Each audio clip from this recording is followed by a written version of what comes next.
नमस्कार दोस्तों, स्वागत है आपका हमारे चैनल पर, जहां हम आपको ऐतिहासिक की कहानियां और भारत के अनसुनी धरोहर से रूबरू करवाते हैं। आज हम जानेंगे दो महत्वपूर्ण विचारधाराओं के बारे में, अखंड भारत का विचार और 1942 का भारत छोड़ आंदोलन। इस वीडियो में हम यह भी समझेंगे कि कैसे ये दोनों घटनाएं हमारे देश की स्वतंत्रता और सांस्कृतिक एकता की पहचान है। तो चलिए शुरू करते हैं। 1942 का भारत छोड़ो आंदोलन। द्वितीय विश्व युद्ध के समय जब ब्रिटिश सरकार ने भारतीय नेताओं की सहमति के बिना ही भारत को युद्ध में शामिल किया, इससे भारतीय जनता में एक आक्रोश की भावना जागरूक हुई। लोगों को एहसास हुआ कि ब्रिटिश शासन अब और बर्दाश्त नहीं किया जा सकता।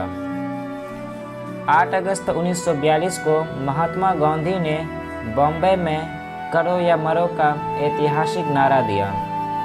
इस नारे ने ब्रिटिश सरकार को तुरंत भारत छोड़ने का संदेश दिया और पूरे देश में स्वतंत्रता की एक लहर दौड़ा दी।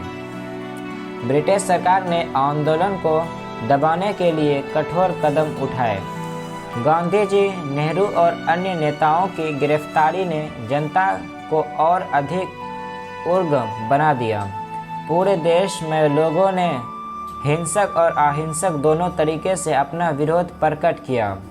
हालांकि ये आंदोलन 1944 तक चलता रहा, लेकिन इसने भारत में ब्रिटिश शासन के खिलाफ एक अटल जज्बा पैदा किया। इसके बाद ब्रिटिश सरकार को एहसास हुआ कि भारत में अब उनकी उपस्थिति टिकाऊ नहीं है। 1947 के बाद अखंड भारत का विचार। 1947 में भारत और पाकिस्तान के विभाजन ने देश को दो हिस्सों में बांट दिया और सांस्कृतिक दृष्टिकोण से भी एक बड़ी क्षति हुई। लेकिन विभाजन के बाद भी भारतीय उपमहाद्वीप में सांस्कृतिक और धार्मिक रूप से एकता का भाव बना रहा।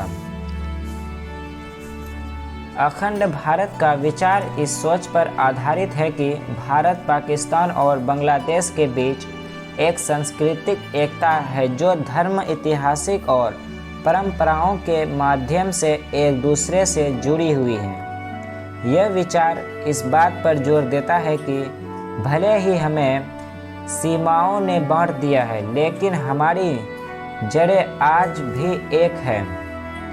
हिंदू, बौद्ध, जैन और सिख धर्म के कई ऐतिहासिक स्थल आज पाकिस्तान और बांग्लादेश में हैं।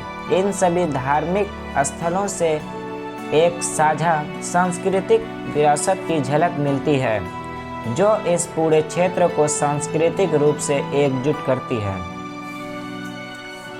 कई राष्ट्रवादी समूह इस विचार को एक राजनीतिक पुनः एकीकरण के रूप में भी देखते हैं, जहां भारत, पाकिस्तान और बांग्लादेश एक ही राष्ट्र का हिस्सा हो। हालांकि ये विचार आज के संदर्भ में अव्यावहारिक लग सकता है, लेकिन सांस्कृतिक राष्ट्रवाद के तौर पर यह आज भी प्रासंगिक है।